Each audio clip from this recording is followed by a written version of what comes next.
Sunba Illuminati camera comes with a built-in TF card slot. To insert a TF card into the camera, you have to first remove the back cover.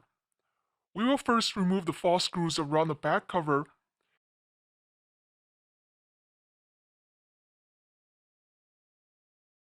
And we can open it up.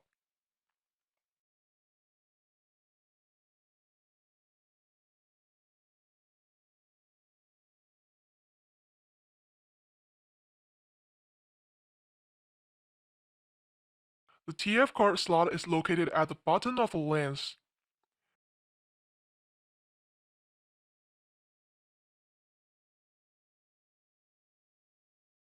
And we will insert the TF card in.